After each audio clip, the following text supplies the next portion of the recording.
Kabanata 351 hanggang 355. Ang hindi alam ni Tang Wulan ay noong siya ay pumasok sa yugto ng pag-aaral ng mga halwang metal, ang mana ay naging napakahalaga. Kahit na ang mga ordinaryong formula ng halwang metal ay makukuha lamang sa pamamagitan ng pagbili ng mga ito mula sa Association of Blacksmiths.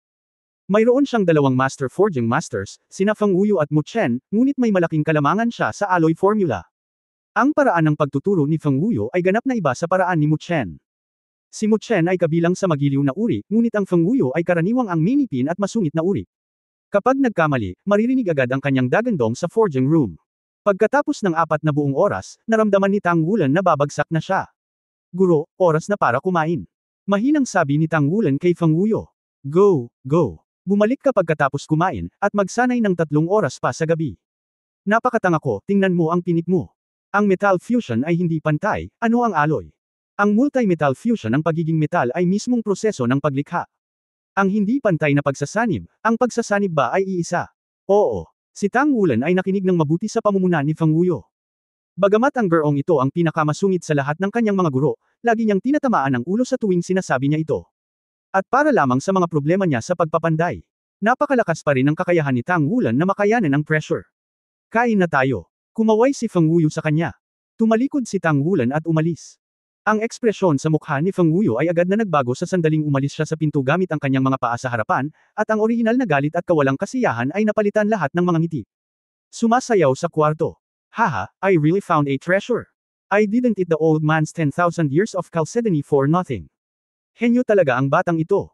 The first time you learn alloy forging, you can blend to this degree. It can't be described as a genius. It should be a geek. Ha, the old lady is too discerning. Tunay na nagsimula ang mahihirap na araw ni Tang Wulan. Mga klase sa araw, nakikisama sa Feng Wuyu sa hapon, at 3 beses sa isang linggo kasama si Feng Wuyu. Unti-unti, nagsimula siyang makahanap ng ilang mga trick sa mga halwang metal, at ang kanyang antas ng forging ay patuloy na bumuti. Ngunit hindi siya pinahintulutan ni Feng Wuyu na subukan ang anumang espiritual na pagpapanday pansamantala. Ano? Tinuruan kanya ng alloy forging. Tumingin si Mu Chen kay Tang Wulan na may kakaibang ekspresyon sa kanyang mukha. Tumingin si Tang Wulan sa guro na may kainahinalang, Guro, anong problema? Masyado akong naging abala kamakailan. Kailangan kong gumawa ng battle armors kasama ang mga miyembro ng team ko at sabay na matuto kay Feng Wuyu. Hindi ako pwedeng umalis sa sarili kong practice.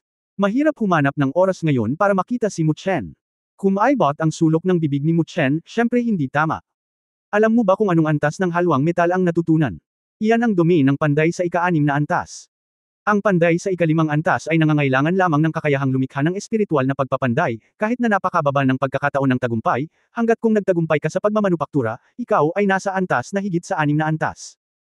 6 na uri ng 2 fusion gold na may napakataas na rate ng tagumpay, at pag-forging ng higit sa 3 uri ng 3 fusion na ginto, maaari kang pumasok sa ika-6 na antas kayong 5 bago ang unang antas ng spirit forging ay magsisimulang magturo sa iyo ng mga halwang metal. Ha! Si Tang Wulan ay tumingin kay Mu Chen ng may pagtataka, at sinabi sa kanyang puso, Feng Lao, hindi ka talaga tumatahak sa kakaibang landas. Sumimangot si Mu Chen at tumahimik. Pagkaraan ng ilang sandali, tumayo siya at sinabi, sumama ka sa akin at tingnan ko kung gaano kalayo ang natutunan mo sa kanya sa mga araw na ito. Dahil doon, dinala niya si Tang Wulan sa forging room din sa sahig na ito. Ang panday na ito ay nakatuon sa pangulo, at ang mga pagtutukoy ay sa wakas ay medyo mataas. Sinabi ni Mu Chen, maraming uri ng mga halwang metal sa mainland, at marami pa nga ang mga ito para sa paggamit ng sibilyan. Ito ay palaging isang mahalagang paksa ng opisyal na pananaliksik sa mga metal. Ang ilang mga halwang metal ay maaaring makuha sa pamamagitan ng mga pamamaraan ng pagproseso, ngunit sa aming mga palsipikado sa aking mga mata, iyon ay hindi isang halwang metal sa totoong kahulugan. Ito ay ang pagtunaw lamang ng iba't ibang mga elemento ng metal, na tinatawag nating tulad ng mga halwang metal, sa gayon ay sumisira sa kalikasan ng halwang metal, sa makatuwid. Ang mga halwang metal na napik ng ating mga palsipikado ay ang tunay na mga halwang metal, at tinatawag din silang mga psychic alloys. Ang halaga lamang ay maaari ding ganap na maipakita. Ganon din ang dalawang fusion na ginto, ang halaga ng espiritual na halwang metal ay 1,000 beses kaysa sa walang buhay na halwang metal. Ang pagkakaiba ay maaaring isipin. Pagkatapos makumplito ang espiritual na halwang metal, ang pinakamababang kinakailangan ay dapat na magsagawa ng espiritual na forging upang bigyan ng ganap na laro ang mga epekto nito. Ang kahusayan sa alloy forging ay kailangan din kapag naabot mo ang antas ng Saint Crafter, para sa mas mataas na antas ng para sa kaluluwa ng. Hindi kakayanin ng mga metal ang paggawa ng mga halwang metal dahil tinuruan ka na ni Feng Wuyu, ituturo ko sa iyo ang ilang mga detalye ng mga halwang metal, hindi kita bibigyan ng higit na patnubay sa espiritual na pagpapanday. Oo. Pwedehin mo ang halwang metal ng isang beses at ipakita ito sa akin, at panday ng iyong makakaya. Sabi ni Mu Chen kay Tang Wulan. Okay. Tumalikod si Tang Wulan at naglakad patungo sa stand kung saan nakalagay ang pambihirang metal, at mabilis na kumuha ng 2 piraso ng pambihirang metal mula sa itaas. Ang isa ay ang immersion silver na pinakapamilyar niya, at ang isa ay magic silver. Immersion silver at magic silver, kung matagumpay ang fusion forging, ay maaaring bumuo ng bagong metal na tinatawag na jade silver. Ang jade at silver ay may ilan sa mga katangian ng immersion silver at magic silver, at kailangan nilang ay sublimate. Kabilang sa 2 fusion gold, maaari itong ituring na isang napakagandang pag-iral. Ang pinakamahalagang punto ng espiritual na halwang metal ay upang mapanatili ang espiritualidad ng bihirang metal mismo, na imposibleng magawa pa rin ng mapanirang pagsasanib ng Noon Spirit Alloy. Inilagay ni Tang Wulan ang 2 piraso ng metal sa forging table at nagsimulang magkalsin. Ang iba ay nakatayo doon, nakapikit, tahimik na nag-iipon ng enerhiya.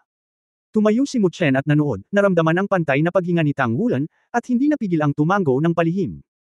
Ang batang ito ay mahusay na gumagana sa bagay na ito, at hindi niya alam kung gaano siya kalmado kaysa sa kanyang mga kapantay, at ito ay talagang nakakahiya para sa kanya.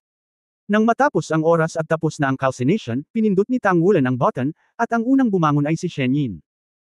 Itinaas ang magkabilang kamay sa magkabilang gilid ng katawan at bahagyang pumipitik, ang 2 palsipikadong martilyo ay sabay na bumagsak sa mga palad, ang kaliwang martilyo ng espiritu na nagpapanday ng lumulubog na pilak na martilyo ay bahagyang pamitik, at ang kanang martilyo ay nahulog, na patuloy na binomba ang lumulubog na pilak. Ang mga espesyal na epekto ng stakang martilyo ay lumitaw, at ang panday ay nagsimula sa 3 magkakasunod na dagandong. Napakabigat ng drop hammer ng Spirit Forging Immersion Silver Hammer. Sa tiyaga ng Immersion Silver, sa tuwing babagsak ito ay magde-deform ng naaayon. Wala pang 1 minuto, natapos ang paglilinis ng Baido. Ang mahiwagang pilak ay tumataas, at ito ay dinadalisay din ng 100 forging. Ang 2 piraso ng metal ay magkatabi sa forging platform. Matapos makumplito ni Tang Wulan ang magic silver forging, biglang nagunat ang kanyang mga braso, at ang 2 martilyo ay sabay-sabay na nabasag ang 2 piraso ng bihirang metal mula sa magkabilang gilid. Boom, boom, boom. Nagkapatong-patong ang tunog ng mga nakasalansan na martilyo, at walang pagbabago sa ayos ng dagandong ng dobleng martilyo. Eksaktong pareho. Ang Spirit Forging Singkang Silver Martilyo ay binomba mula sa magkabilang gilid, kaya ang 2 piraso ng bihirang metal ay pumipisil papasok sa isa't isa ng sabay. Nagliwanag ang mga mata ni Mu Chen, pinisil at nagsanib. Ito ay lubhang hinihingi para sa mga palsipikado, dahil ang mga patak na martilyo ng parehong mga kamay ay dapat na eksaktong pareho, nang walang kaunting paglihis, kung hindi man ang pagsasanib ay hindi makukumpleto kung ang puwersa ay hindi pantay. Itinaas muli ang dobleng martilyo ni Tang Wulan. Kasabay nito, ang kanyang katawan ay kumikislap, 3 lilang-singsing na espiritu ang lumitaw, at ang 2 mabibigat na pilak na martilyo na ginawa ng espiritu ay biglang sumabog sa isang malambot na puting liwanag, at pagkatapos ay nahulog muli. Ang paghahalo ng halwang metal ay hindi lamang sa ibabaw, kundi pati na rin sa panloob na pagsasanib. Kapag forging, dapat mayroong soul power fusion. Ang kapangyarihan ng kaluluwa ay ginagamit bilang isang tulay upang hayaan ang mga halwang metal na sumanib sa isa't isa, at habang pinapanatili ang espiritualidad, hayaan silang magsimulang mag-sublimate. 3 singsing. Nagulat si Mu Chen kay Tang Wulan, hindi pa rin niya alam na na-upgrade na ng kanyang disipulo ang kanyang cultivation sa 3 ring. Ito ay masyadong mabilis. Di ba level 28 lang siya last time? Level 30 na ba ito? Ngayon lang niya natuklasan na ang kapangyarihan ni Tang Wulan ay tila bumuti kumpara sa dati. Ngayon ay tila ganap na tama ang paghatol. Nahulog ang 2 martilyo at umungol muli. Ang Demon Silver at Shen Yin ay sabay na binigyan ng puting liwanag ng isang layer ng soul power. Ang kapangyarihan ng kaluluwa na nilinang ni Zuan Chenggang ay hindi lamang malakas, ngunit siksik, napaka-solid at dalisay, at ito ay perpekto upang makipag-usap sa mga metal. Sa patuloy na pagpapanday ni Tang Wulan, ang 2 piraso ng bihirang mga metal ay patuloy na nagde-deform at pumipisil papasok, at nagsimula silang mag-erode sa isa't isa ng tuloy-tuloy. Nang ang kanilang 2 piraso ay unti-unting naging kasing laki ng 1 piraso, ang pagpapanday ni Tang Wulan ay biglang nagbago, at ang orihinal na mabigat na martilyo ay naging isang magaan na gripo. Bahagyang tinapik ng kaliwang martilyo ang tagiliran, at agad na ginalaw ang 2 piraso ng metal na nakadikit. Ang kanang kamay na martilyo ay sumunod na malapit at ginalaw ito. Pagkatapos ng pagsasanib, ang 2 piraso ng bihirang metal ay biglang nagsimulang umikot. Sa bahagyang pag-ikot ng proseso, ang dobleng martilyo ni Tang Wulan ay patuloy na bumagsak muli.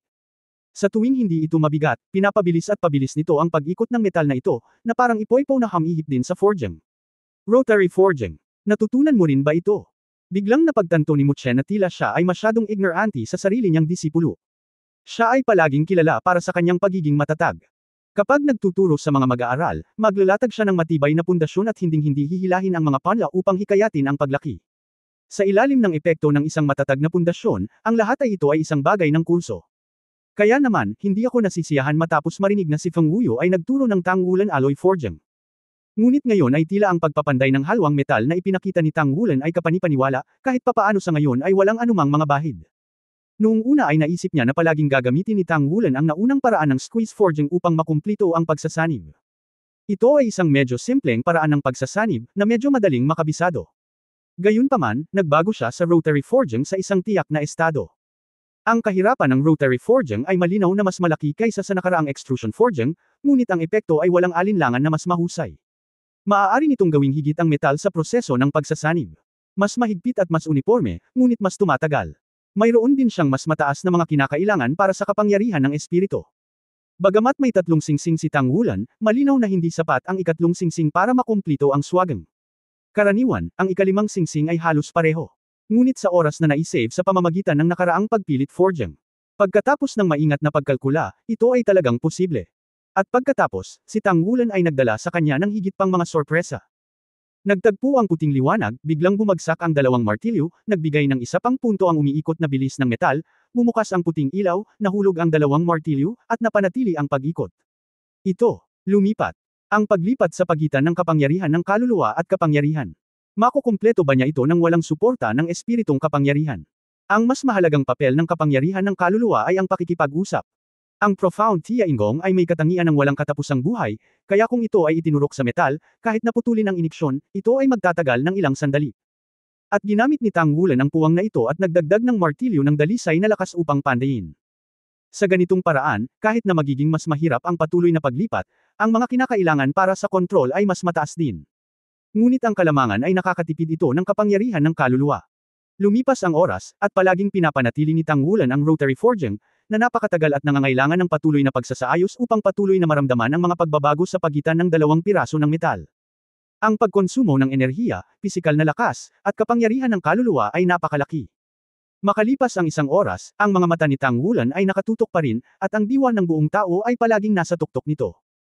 Ang kanyang kapangyarihan sa kaluluwa ay patuloy na nauubos, ngunit sa kanyang sariling switching control, kasama ng lubos na pinabuting kakayahan sa pagbawi sa sarili ni Zuan Tiangang mismo pagkatapos na makapasok sa 3 Environment Realm, patuloy niya itong pinapanatili. Tanging sorpresa ang natitira sa mga mata ni Mu Chen sa oras na ito. Talagang hindi niya inaasahan na magagawa ng kanyang alagad ang hakbang na ito. Bagamat ang paggawa ng halwang metal ay hindi kasing hirap ng espiritual na pag-forge, nangangailangan ito ng mas mataas na kontrol sa forge. Ang mga spirit blacksmith ay kumonsumo ng higit na puro, ang paggawa ng halwang metal ay nangangailangan ng higit na kasanayan at higit na pag-unawa sa metal. Lumilitaw na ngayon na ang 3 taon ng pag-polish at forging para kay Tang Wulan, ay tiyak na nagtatag ng isang napakatibay na pundasyon, na nagpapahintulot sa kanya na maunawaan ang metal ng higit pa sa mga palsipikado ng parehong antas. Sa maikling panahon, ang pagpapanday ng halwang metal ay nagkaroon na ng kahulugan ng pagsisimula. Oras-oras. Nagsimulang kumalat ang pawis sa noo ni Tang Wulan, at ang kanyang espiritong kapangyarihan ay medyo hindi na masusuportahan. Sa loob ng 3 oras, halos maubos ang kanyang pagkonsumo ng kuryente. Ngunit patuloy pa rin ang paghampas sa kanyang harapan, at umiikot pa rin ang piraso ng metal. Huminga ng malalim, biglang lumiwanag ang mga mata ni Tang Wulan, at ang malakas na pagbabago-bago ng dugo ay biglang lumabas sa kanya. Agad na nagtagpo ang 3 purple spirit ring, at pinalitan ito ng isang golden spirit ring. Kasabay nito, ang gintong singsing na espiritu ay nagniningning, ang itaas na katawan ni Tang Wulan ay nanginginig ng malakas, ang kanyang likod ay biglang tumaas, at ang kanyang kanang braso ay naging malinaw na malakas. Ito ay natatakpan ng gininto ang kaliskis, at ang buong balat ay natatakpan ng isang suso ng gintong kinang.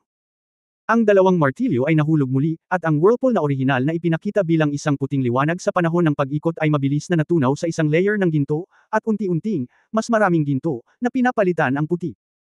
Ang nagninangas na chi at aura ng dugo ay tila bahagyang nagpapataas ng temperatura sa silid, at si Mu Chen, na malapit sa kamay, ay naririnig pa nga ang tunog ng dugo na umaagos mula sa disipulo.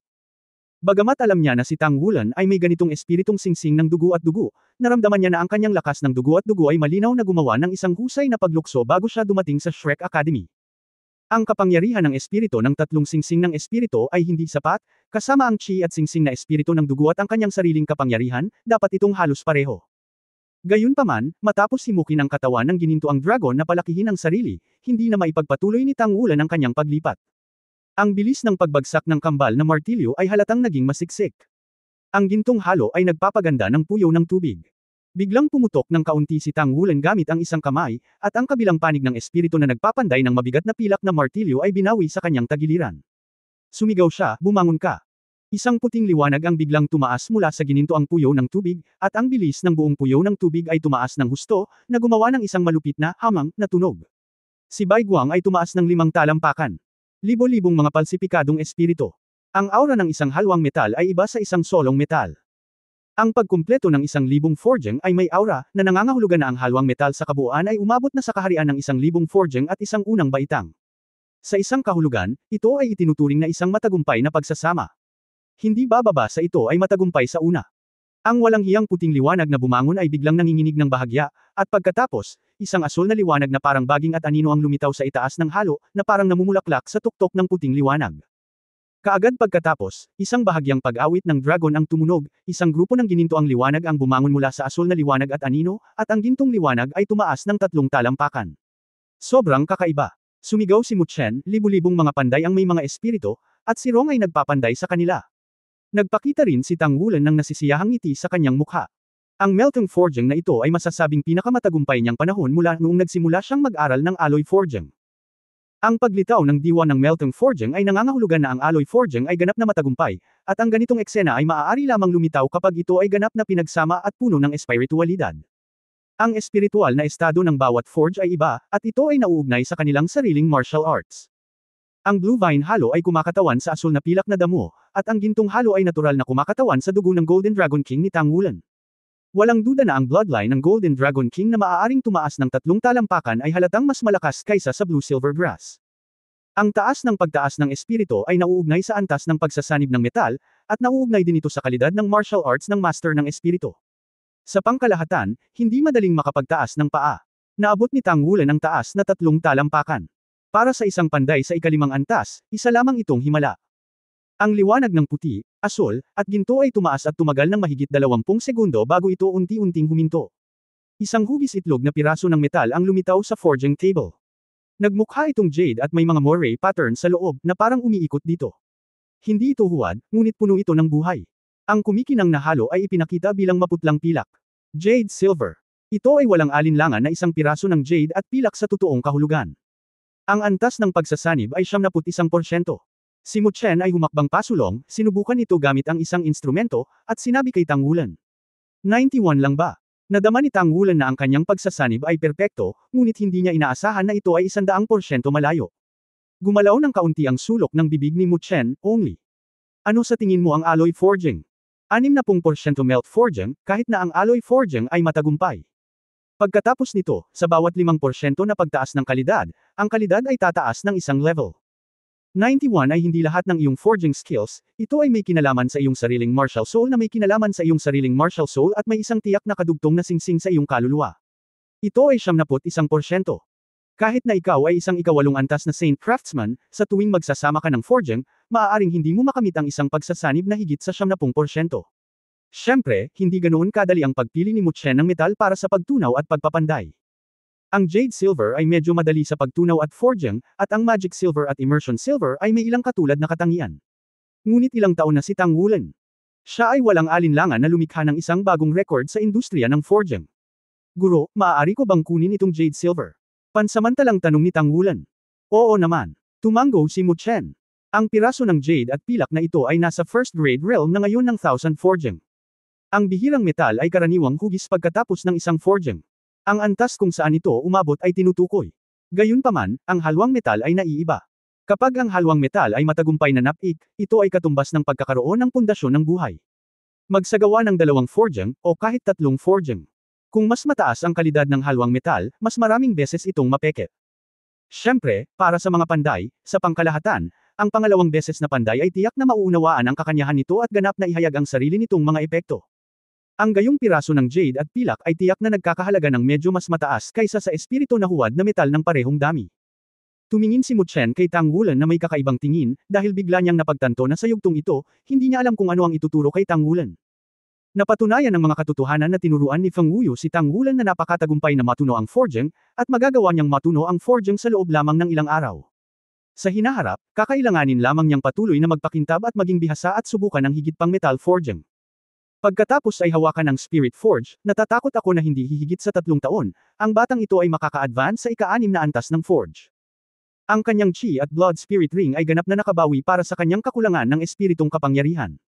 Bukod dito, ang metal na pinoproseso niya ay pinagsama sa kanyang sariling maladrago na sigla at dugo, at ang kalidad ay mas mataas pa kaysa sa napik ng isang forge ng parehong antas. Ang talino talaga nito. Shrek Academy was not in vain, pero pagdating niya dito, parang napukaw niya ang sarili niyang monster essence.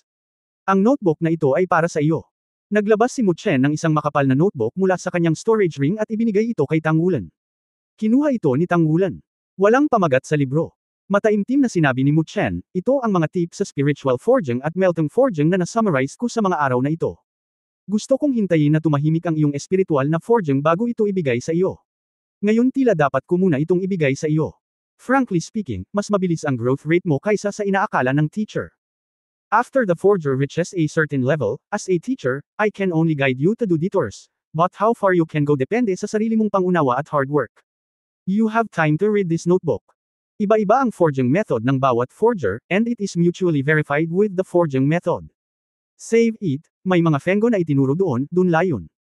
And exclusive melting forging formula. Naiintindihan. Seryosong kinuha ni Tang Wulan ang notebook. Ang espiritual na forging at natutunaw na karanasan ng isang ika-8 antas na Saint Craftsman. Kasama ng lihim na recipe, ito ay isang napakahalagang kayamanan para sa panday. Bahagyang ngumiti si Mu Chen, sa ngayon, ang dami lang kayang ibigay ng guro sa iyo. Siguradong sobrang abala ka sa Shrek Academy. Hindi mo na kailangang tumakbo sa akin ng madalas sa hinaharap. Pumunta ka lang minsan sa isang buwan. Forging, papayuhan ka rin ni Feng Feng. Hindi mas masahol pa sa itinuro ko. Nagbasa ka ng mas maraming notes, mas naiintindihan mo ang sarili mo, at humanap ng sarili mong paraan ng panday. Kapag naabot mo na ang momentum ng Spirit Forging, ang momentum na ng Spirit Forging ay para sa iyo. Pumailan lang sa langit, ngunit umaasa ako, sa hinaharap, hindi ka dapat magmadaling salakayin ang banal na craftsman, mag-ipon ng higit pa, tulad ng naipon mo ng libu-libong oras ng pag-forging, kapag nakapasok ka sa susunod na kaharian, maaari mong mabilis na maunawaan ito. May isa pang liwanag na kumikislap sa kamay ni Mu Chen, at may isa pang bagay. Palitan mo ang iyong blacksmith badge. Ngumiti siya at sinabi kay Tang Wulan. Sa palad ni Mu Chen, mayroong isang badge na tahimik na nakahiga. Ang orihinal na badge ng panday ni Tang Wulan ay may kulay kahel na background, mga dilaw na bituin, at 4. Kinakatawan nito ang pang-4 na antas na panday at ang antas ng master na panday. Sa oras na ito, ang hugis at estilo ng badge sa palad ni Mu Chen ay magkatulad, ngunit ang badge ay may puting background. Sa puting badge, mayroong 5 purple na bituin na gawa sa hindi kilalang metal. Maliwanag, matikas at marangal. Ang ibig sabihin ng 5-star, Zhangjiang. Kinuha ni Tang Wulan ang kanyang 4-star badge at inilagay ito sa mga kamay ng guro, at pagkatapos ay kinuha ang 5-star badge. Ang 5-star badge ay mabigat, hindi bababa sa 2 beses na mas mabigat kaysa sa 4-star badge. Nang ito ay konektado sa kanyang kamay, isang malamig na daloy ng hangin ang bumalat sa kanya, at biglang nabuhayan si Tang Wulan. Ang 5-star badge ay gawa lahat ng mga santo craftsman ng ating asosasyon. Ako mismo ang gumawa nito. Idinagdag ko dito ang soul-guided magic circle, na tinatawag na concentration. Ito ay may epekto ng pagre-refresh at pagre-refresh. Ang madalas na pagsusuot nito ay nakakapagpasigla sa iyong lakas ng pag-iisip. Maaari ka ring maging mas gising sa panahon ng forging. Ang 5 lilang bituin sa itaas ay dinadalisay at dinadamdam ng aking kaluluwa para sa paraan ng kaluluwa. Makakatulong ito sa iyo sa hinaharap. Salamat, guro. Masyadong nagustuhan ni Tang Wulan ang badge na ito. Pagkatapos mag-alinlangan, hinubad niya ang kanyang coat at inilagay ang badge sa kanyang damit. Ang malamig na hininga ay kumalat sa kanyang katawan, ang kanyang kamalayan ay naging mas matino, at si Tang Wulan ay halatang naramdaman ang pagbuti ng kanyang pangunawa. Kung sinabing 3 metro ang kanyang kakayahang makakita ng nakapikit na mga mata noon, ngayon ay umabot na sa mahigit 5 metro. Ang badge na ito ay hindi kasing simple ng sinabi ni Mu Chen. Ang sariling mental na kapangyarihan ni Tang Wulan ay hindi mahina. Kasabay ng epekto ng badge na ito, mahina niyang naramdaman na maaaring maabot pa ng kanyang mental power ang level ng Spirit Sea Realm. Para sa sarili mo, masasabing naghirap ang guro. Kapag naabot mo ang ika-6 na antas, magdadagdag ako ng isa pang purple na bituin sa iyo. Nakangiting sabi ni Mu Chen. Okay. Ngumiti din si Tang Wulan. Paano nagkokomento si Feng Lao sa iyong pamemiki? Casual na tanong ni Mu Chen. Ang ekspresyon ni Tang Wulan ay biglang naging hindi natural, at bahagyang ibinaba pa niya ang kanyang ulo. Nagulat na sabi ni Mu Chen, ano? Hindi siya nasisiyahan sa iyo. Sinabi ni Tang Wulan, hindi ito nasisiyahan. Palaging sinasabi ni Teacher Feng na mabagal akong tumanggap ng mga bagay-bagay, na sinasabi na ako ay medyo tanga. Muntik nang magsalita si Mu Chen, baliw ba siya? Pagkatapos sabihin iyon, napagtanto niya na siya ay mali, at walang magawang sinabi, paumanhin, hindi ko sinasadya na maliitin siya. Sa palagay ko ay palaging masyadong tinatrato ka ni Feng. Ito ay dahil ito ay masyadong mahalaga at hinihingi. Depende sa iyong estado ng panday, walang mali sa pamamaraan ng pagtuturo ni Feng. Kumaibot siya, torpe pa rin si Wulan. Mayroon bang mga matalinong panday? Hindi ba't pati tayo ay napapagalitan dito? Matapos lumabas sa Blacksmiths Association, naramdaman na lamang ni Tang Wulan na mayroon siyang nakakapreskong pakiramdam sa buong katawan. Matapos ilagay ang badge, sa wakas ay isa na siyang master sa ikalimang antas. Ngayon ang piraso ng jade at pilak ay matagumpay na napik, hehe, dapat itong nagkakahalaga ng maraming pera. Nang mag-aral ng forging kasama si Feng Lao, bagamat matagumpay din niyang napik, lahat ng kanyang mga gawa ay inalis ni Feng Lao.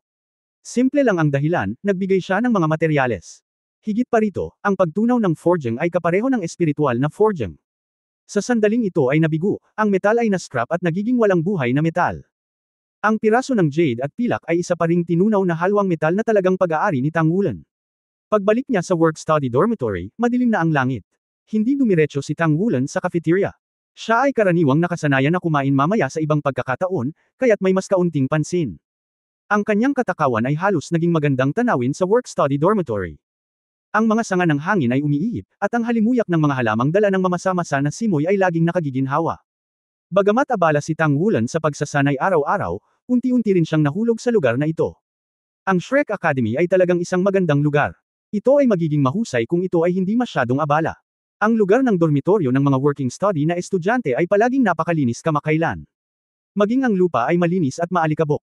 Sa halip na bumalik sa kanyang dormitoryo, dumiretso siya sa dormitoryo ni Le Zhengguo. Ikaw ba? Kumatok si Tang Wulan sa pinto. Dito. Dumating ang boses ni Le Zhengguo, ngunit hindi ganoon kaganda ang kanyang tono. Binuksan lang ni Le Zhengguo ang pinto at pumasok sa loob ng hindi kumusta kay Tang Wulan. Masyado kang makatotohanan, hindi ba binago ko lang ang mga kondisyon? Nakangiting sabi ni Tang Wulan. Matapos ang pambihirang tagumpay ilang araw na ang nakalipas, ang espiritual na bagay na orihinal na kailangan niyang masira ay natural na hindi naangkop. Ang kailangan niya ay isang espiritual na bagay na sisira sa ikaapat na tatak sa hinaharap. Nang ipaalam niya kay Le Zhengguo, nakuha na ni Le Zhengguo ang isa sa dalawang naunang hiniling. Nang marinig niya na magbabago na si Tang Wulan sa kanyang mga termino, galit na galit siya. Naging dahilan ito para maantig ang relasyon ng dalawa. Hindi binibilang ang pagsasalita, nakakahiyang pansamantalang baguhin ang mga kondisyon. Galit na sabi ni Le Zhengguo. Walang magawang sinabi ni Tang Wulan, talagang hindi ko mapigilan. At, hindi ba't ibinabako rin ang mga kondisyon? Ang orihinal na dalawang uri ng espiritual na bagay ay nabawasan sa isa, at ang aking pagkawala ay medyo malaki. Bullshit, ang dalawang gusto mo ay pareho sa loob ng 1,000 taon, at ang gusto mo ngayon ay para sa 2,000 taon. Magkano ang pagkakaiba? Sabihin mo sa akin ang tungkol dito. Galit na sabi ni Le Zhengguo. Bumantong hininga si Tang Wulan, at sinabing, okay. O kung hindi, bibigyan kita ng isang piraso ng star meteorite na bakal, at hindi mo na kailangang maghanap ng kahit ano para sa akin, kahit na babayaran kita. Natigilan si Le Zhengguo saglit, maganda ba? Magbigay ng isang piraso ng bituin at meteorite na bakal ng walang bayad, ang bagay na iyon ay napakahalaga. Ito ang nangungunang libong forging na materyales na higit niyang kailangan para sa pagsubok ng one-word battle armor ngayon. Ang storage ring sa kamay ni Tang Wulan ay kumikislap, at isang piraso ng star meteorite ang itinapon kay Le Zhengguo. Itinaas ni Le Zhengguo ang kanyang kamay para kunin ito. Nagniningning ang liwanag ng bituin sa mabigat na bituin at meteorite, pero totoo, biglang gumanda ang kanyang kutis. Akala ko sa simula ay maramo kang tao, ngunit hindi ko inaasahan. Napakaganda mo. Kalimutan mo na ito sa pagkakataong ito. Anong magagandang bagay ang darating sa hinaharap? Sa sandaling sinabi niya ito, nakita niya si Tang Wulan na nagtanggal ng butones ng dalawang coat, inilantad ang mga panloob na plaquettes, at ang purple na star badge sa puting background ay nakasisilaw at kapansin-pansin. Iyon ay, sabay nanlaki ang mga mata ni Le Zhengguo. Sa isang iglap, nakarating siya sa harap ni Tang Wulan at binuksan ang kanyang harapan upang tingnan mabuti. Sa sandaling ito, sa labas ng bintana, dumaan si Xi na may hawak na balde. Ha, di ba si Wulan yun? Anong ginagawa niya sa kwarto ni Le Zhengguo? Mula sa pananaw ni Xi, ang likod lang ni Tang Wulan ang nakikita niya, at pagkatapos ay nakita niya na si Le Zhengguo ay sumugod kay Tang Wulan, na parabang binubuksan ang kanyang mga damit, at pagkatapos ay ibinaba ang kanyang ulo. Anong ginagawa nila? Natarante si Xi, at kaagad pagkatapos, biglang nanlaki ang kanyang mga mata, hindi. Hoy, anong ginagawa mo? Itinulak ni Tang Wulan si Le Zhengguo, umatras at hinayla pataas ang kanyang damit. Level 5. Ikaw, na-promote ka na ba sa level 5 blacksmith? Napatulala na tumingin sa kanya si Le Zhengguo. Bilang isang inapo ng Holy Angel family, imposibleng aminin niya ang kanyang mga pagkakamali sa level 5 forging badge. Sa kanyang pamilya, mayroon pang ang isang panday sa antas ng Santo Craftsman sa ikapitong antas na nakaupo sa bayan. Sa isang simpleng pagpindot ngayon lang, naramdaman niya ang pagbabago-bago ng enerhiya sa badge, at sigurado siyang isa talaga itong rank badge na pinoproseso ng isang banal na craftsman, at isa itong tunay na rank 5 badge. Ang level 5 ay isang malaking watershed para sa lahat ng hindi Soul Master classes. Ito ay tulad ng agwat sa pagitan ng tuktok ng ordinaryong tao at ang mga maharlika. Ang paghakbang sa ikalimang antas na may isang paa, ang forge ay agad na nagkakahalaga ng 100 beses, at ang kakayahang mag-forge sa espiritual, mayroong isang batayan para sa paggawa ng 2 character na armor sa labanan. Higit sa lahat, ang lalaking nasa harap niya ay napakabata, mas bata sa kanyang sarili. Level 5 na pala siya. Ito. Bumaling ang iniisip ni Le Zhengguo, at sa isang iglap, maraming ideya ang pumasok sa kanyang isipan. Talagang sigurado siya na si Tang Wulan sa harap niya ay talagang ang pinakabatang level 5 blacksmith na nakita niya. Sige, alis na ako. Tumalikod si Tang Wulan at umalis. Pagtalikod niya, biglang may nadulas sa katawan niya at bumagsak sa lupa. May mahinang tunog ng dang. Ang tunog ay umaakit sa mga mata ni Le Zhengguo. Ito ay isang piraso ng malajade na pag-iral na may malabong pilak na halo sa ibabaw nito. Ang malambot na liwanag ay umaakit sa kanyang mga mata na parang magnet. Ito ay Jade Silver. Ang material ng mismong star meteor na bakal ay mahalaga, ngunit ito rin ay mahalagang ngunit jade at pilak. Iyon ay isang tunay na halwang metal na ginawa sa pamamagitan ng pagtunaw at pagpapanday. Ito ay isang espiritual na halwang metal. Humakbang si Le Zhengguo, ngunit kinuha na ni Tang Wulan ang jade silver at inilagay ito sa kanyang mga braso. Ikaw, nag-away ba kayo? Nagtatakang tanong ni Le Zhengguo. Mapait na ngumiti si Tang Wulan at sinabing, ito ay isang pagkakataon na magtagumpay. Hindi ko alam kung ilang beses akong nabigo na maging ganoong grupo. Kaya lang, ang swerte ay medyo mas masahol pa, at ang antas ng pagsasama ay hindi masyadong mataas. Gaano kataas ito kung hindi ito masyadong mataas? Naghihinalang tanong ni Le Zhengguo. Sinabi ni Tang Wulan, hindi ko alam, sinabi sa akin ng aking guro na ito ay hindi masyadong mataas. Kung narito ngayon si Mu Chen at nakita ang hitsura ni Tang Wulan Huyo Zhengguo, matutulala siya. Paano niya nalaman na ang kanyang precious apprentice ay may talento sa bagay na ito? Sinabi ni Le Zhengguo, maaari mo bang ipakita sa akin? Ang aking pamilya ay may mga kagamitan sa pagsubok. Gagamitin ko ito upang matulungan kang subukan ang antas ng pagsasanib. Ang antas ng pagsasanib ay napakahalaga pa rin. Maaaring subukan din ito ng Association of Blacksmiths. Tiningnan siya ni Tang Wulan ng maingat. Mahigpit na sinabi ni Le Zhengguo, huwag kang mag-alala sa akin. Bahagyang ngumiti si Tang Wulan, okay. Habang nagsasalita, kinuha niya ang jade silver at ibinigay kay Le Zhengguo. Tapos kumaway sa kanya at tumalikod. Habang pinagmamasda ng likod ng kanyang pag-alis, naging seryoso ang mga mata ni Le Zhengguo. Matuno forging. Kung talagang kayanan niyang magpanday, kahit anong puhunan ng sulit. Sa labas ng dormitoryo ni Le Zhengguo, bahagyang ngumiti si Tang Wulan, medyo naging kakaiba ang kanyang ekspresyon. Ang kanyang mga aksyon ay hindi sinadya upang piit si Le Zhengguo, siya ay totoo. Ngunit ang pagpapanatili ng magandang relasyon kay Le Zhengguo ay napakahalaga. Mula sa random na pag-uugali ni Le Zhengguo sa pagbili ng bar noong araw na iyon, makikita natin kung gaano kalalim ang background ng Holy Angel family. Ang higit niyang pinahahalagahan ay ang tulong na maibibigay sa kanya ng pamilya ng banal na anghel kapag naghahanap siya ng mga kayamanan ng langit at lupa sa hinaharap. Ang Golden Dragon King ay nagsisil ng 1800, ang isa ay mas malakas kaysa sa isa, at ang mga kinakailangan para sa langit at lupa ng mga espiritu ay tumataas at tumataas din. Bagamat hindi ito kinailangan ng labis na pagsisikap upang makapasok sa ikatlong layer sa pagkakataong ito ay isang uri ng artifact ng walang hanggang buhay. Hindi siya palaging makakaasa sa ganitong uri ng swerte, at kailangan niyang umasa sa kanyang sarili para sa lahat. Ang forging ay hindi namamalayang inilagay niya sa unahan. Sa pamamagitan lamang ng pagiging isang nangungunang manghuhula maaari siyang patuloy na makipagpalitan ng mga mapagkukunan ng pagsasanay sa pamamagitan ng panday. Isa-isang basagin ang selyo ng Golden Dragon King, iligtas ang iyong buhay. Ang bawat tagumpay ng Golden Dragon King Seal ay nagdulot sa kanya ng malaking pag-unlad, ngunit nagmula siya sa isang mahirap na pamilya, ngunit mayroon siyang pakiramdam ng krisis. Habang ang selyo ng Golden Dragon King ay nagdudulot ng malaking lakas, nangangahulugan din ito na maaari itong magdulot sa kanya ng malaking panganib anumang oras. Wala siyang pagkakataong mabaigo, ang kabiguan ay nangangahulugan ng kamatayan.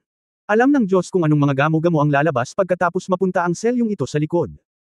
Ito ay pang-apat na paraan pa lamang, at nagsimula na itong mga ilangan ng 2,000 hanggang 3,000 taon ng pag-unawa.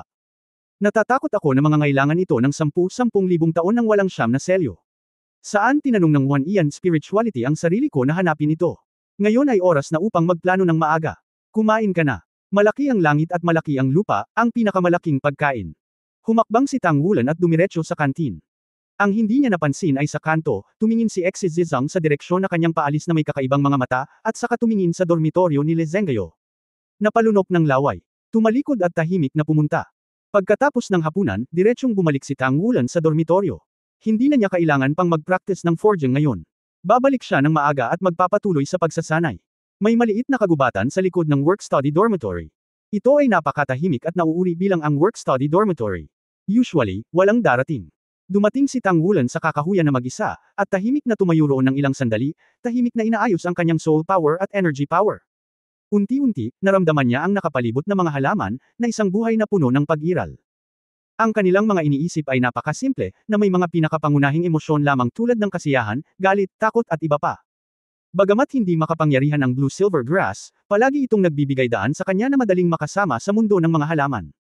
Sa oras na ito, hindi lamang tataas ang bilis ng kanyang paglilinang, ngunit ang kanyang pangunawa ay mapapabuti rin ng husto. Ang badge ng 5th level blacksmith ay nagpabuti sa kanyang mental power, at ang pangunawa ngayon ay partikular na masigasig. Ang pakikinig sa huni ng mga dahon na ihip ng hangin, ang pag-agos ng aking dugo, ang malakas na pagtibok ng puso, at ang ritmo ng pagbomba ng dugo sa bawat oras, lahat ay nagiging bahagi ng paggalaw. Gustong-gusto ni Tang Wulan ang mapayapang pakiramdam na ito.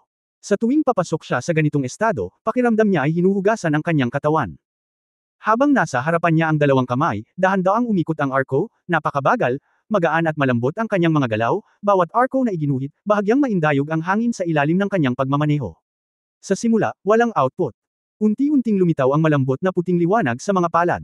Iyon ang soul power ni Zuan Chenggang. Ang malambot at buong katawan na kapangyarihan ng kaluluwa ay unti-unting naglabas ng halo sa hangin, at sa pagitan ng paghika at pagsusuka, nakuha ng crane ang dragon at pinasigla ito. Ang liwanag ay biglang lumiwanag, at isang bilog ng gininto ang singsing ng espiritu ang lumitaw mula sa ilalim ng mga paa ni Tang Wulan.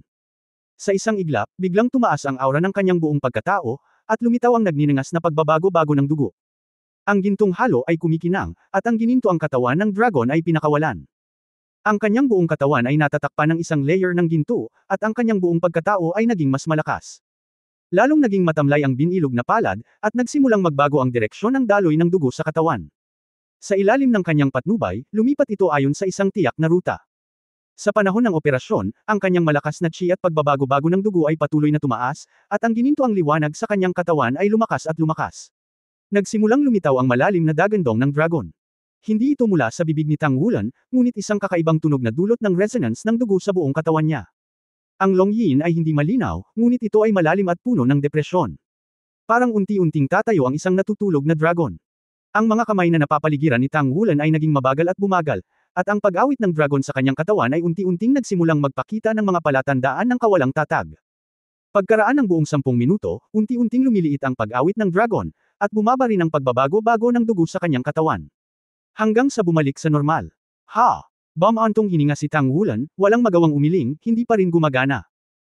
Dahil itinuro sa kanya ni Shizu Zuoshi ang trick na ito, nag-practice siya araw-araw, at nalaman niya na pagkatapos kumain araw-araw, ang epekto ng pagsasanay ay pinakamahusay kapag ang dugo ay pinakamalakas. Gayunpaman, hanggang ngayon, hindi pa niya na-motivate ang kanyang chi at dugo na sundan ang rutang ibinigay ni Zuoshi sa loob ng 1 linggo. Napakahirap na baligtarin ang swerte gamit ang chi at dugo. Ang puso ay mabilis na tumibok, ang chi at dugo ay namumula, at ang mga meridian sa buong katawan ay namamaga. Lumikha ng napakalaking presyon sa katawan. Sa ngayon, kahit na si Tang Wulan ay nakagawa ng kaunting pag-unlad, maaari lamang niyang pakilusan ang dugo upang tumakbo ng halos 1/4 ng buong ruta. Gayunpaman, pagkatapos ng bawat pagsasanay, nararamdaman niya na kahit na ang kabuuang halaga ng kanyang chi at dugo ay nanatiling pareho, siya ay mas lumakas, at maging ang kanyang katawan ay banayad na na-exercise dahil sa pressure. Lalo nakitang-kita ang epekto ng visceral exercise. Sa ganitong paraan, makakatulong ito sa kanya na mapabuti ang kanyang pisikal na fitness at mapaglabanan ang epekto ng Golden Dragon King Essence kapag nasira niya ang seal sa hinaharap. Ang side effect lang ay, mas nakakain ito. Si Tang Wulan ngayon ay lubos na nagpapasalamat kay Feng Wuyo. Kung hindi dahil sa sarili kong guro, wala na akong ibang gagawin araw-araw, at gagawa muna ako ng paraan para kumita ng sapat na pera para makakain. Paano mo ay lalaan ang iyong sarili sa paglilinang at pagpapanday ng napakasistmetiko? Ang chi at dugo sa katawan ay unti-unting hamupa, at si Tang Wulan ay naupo sa pwesto, nilinang si Zuan Chenggang at nag-aayos sa natural na kapaligirang ito, na doble ang resulta sa kalahati ng pagsisikap. Dormitoryo. Gu Yu, lumabas ka, may sasabihin ako sa iyo. Nag-alinlangan si Xie at sinabi sa kabilang panig ng kurtina. Halos buong hapon ay wala si Gu Yu sa dormitoryo, nagdidisenyo ng battle armor o lumabas. Hindi rin nagtagal pagkatapos kong bumalik. Ha! Medyo nalilito si Gu Yu, ngunit tumayo pa rin siya at naglakad palabas. Pwede ba akong makinig? Lumipas din ang boses ni Xu Xiaoyan. Hindi. Sumang-ayon si Xie. Cut, mahiwaga. Sasabihin ko sa kapitan kapag lumingon ako. Nakasanayan pa rin niyang tawagan si Kapitan Tang Wulan. Umalis si Gu Yu sa pinto, lumabas din si Xie, tumingin sa paligid, at pagkatapos ay naglakad papalayo. Nang makita ang medyo nag-aalangan na mukha ni Xie, hindi napigilan ni Gu Yu na magpakita ng pagkamausisa. Ano kaya ang mangyayari kung same time niyang tawagin ang sarili niya? Sundan si Xie sa mas liblib na lugar, anong ginagawa mo? Naghihinalang tanong ni Gu Yu. Gu Yu, huwag kang mag-alala pagkatapos mong makinig, nag-alinlangan si Xie. Sabihin mo dali, bakit ako nagmamadali? Kumunot ang noo ni Gu Yu. Iyon na nga. Sasabihin na sana ni Xie, ngunit nang iangat niya ang kanyang ulo at makita ang nagdududang mga mata ni Gu Yu, ito ay tila isang bigong bola, kalimutan mo na ito, huwag na nating sabihin. Bumalik tayo. Pagkasabi nito ay tumalikod na siya at naglakad patungo sa dormitoryo. Hinawakan siya ni Gu Yu nang itinaas niya ang kanyang kamay, huwag mag-alinlangan, magsabi ng malinaw. Lalaki ka ba? Anong ginagawa mo? Bahagyang kumaibot ang mga kalamnan sa mukha ni Xie at napalunok ng laway. Matagal akong nag-alinlangan tungkol dito. Pagkatapos ng pag-iisip tungkol dito, sa palagay ko ay dapat kitang tawagan at sabihin sa iyo. Tutal bata pa tayo ngayon, lahat may puwang pa para sa pagbawi. Anong ibig mong sabihin? Nalito si Gu Yu. Tila nag-iipon ng lakas ng loob si Xie, at magsasalita na sana siya, ngunit sa sandaling ito, biglang, nakita niya ang isang figure na naglalakad papunta sa dormitoryo. Si Yuan Enyahui ay laging nakasuot ng panlalaking damit, dumadaan, para lang makita sina Xie at Gu Yu na nakatayo doon. Nakita din siya ni Xie at nagulat siya. Sabihin mo dali. Naiinip na sabi ni Gu Yu. Siya, mamaya na lang ako magkwento.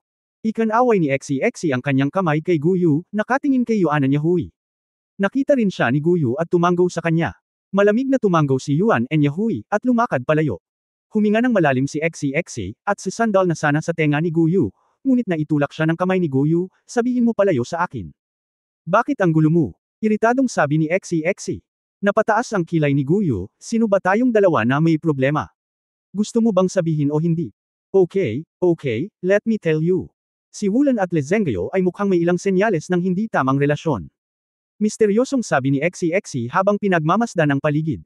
Sa di kalayuan, si Yuan Enyahui, napapasok na sana sa pinto ng dormitoryo, ay iginalaw ang kanyang mga tenga, at ang kamay niyang nakahawak sa doorknob ay kitang-kitang naninigas. Natigilan din si Gu Yu, nakatingin kay Xie ng blanco, ano ang ibig mong sabihin sa hindi tamang relasyon? Bamulong si Xie, kailangan ko pa bang ipaliwanag ito? Iyon ang iniisip mo. Hindi ko inaasahan na magiging ganito ang kapitan. Gayunpaman, lahat ay bata pa, sa tingin ko ay may pagkakataon pa na gumawa ng mga pagwawasto. I see.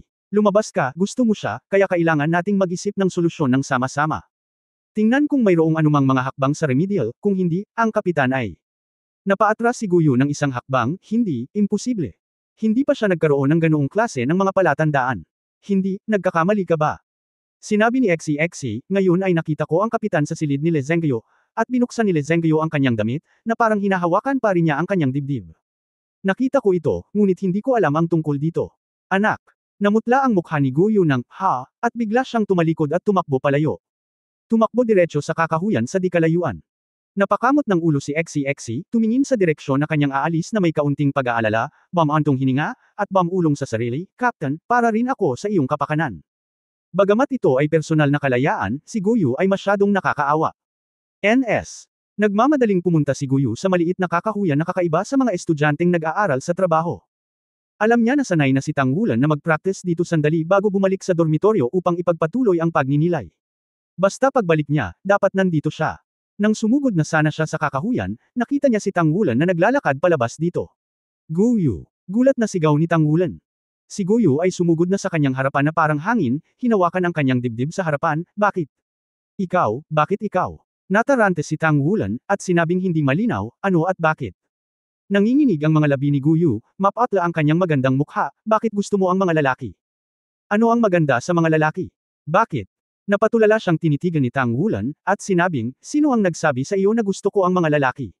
Tungkol saan ba ito? Gu Yu, ilang taon ka na, gaano kakomplikado ang iyong pag-iisip? Mag-aaral pa tayo, at dapat tayong mag-aral ng mabuti at magsikap. Paglilinang, hindi ba ang pangarap nating maging isang battle armor master? Anong mga kaguluhan ang iniisip mo sa buong araw? Medyo natulala si Go Yu sa sinabi niya, pero sinabi ka ni XEXE. Sa puntong ito, bigla niyang naramdaman na may mali. Matagal ko nang kilala si Tang Wulan, at kung gusto kong pag-usapan ang antas ng pagiging pamilyar, dapat mas pamilyar ako sa kanya kaysa kay XEXE. Walang anumang palatandaan ng Tang Wulan sa bagay na iyon. Dahil magulo ang tinatawag na pagmamalasakit, sobrang impulsive ko talaga.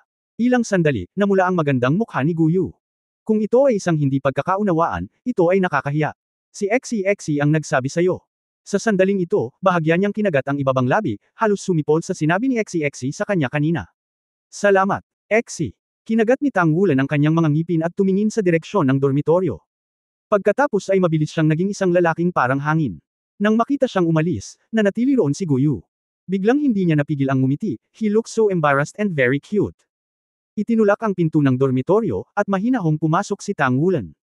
Nang makita siyang papasok, agad na itinaas ni XEXE ang kanyang ulo. Sa panlabas, tila hindi nagbago si Tang Wulan. Captain, nakilala mo na ba si Gu Yu? Ngayon ka lang niya hinanap. Pansamantalang sabi ni XEXE. End of this chapters. For more videos, please like, share and subscribe.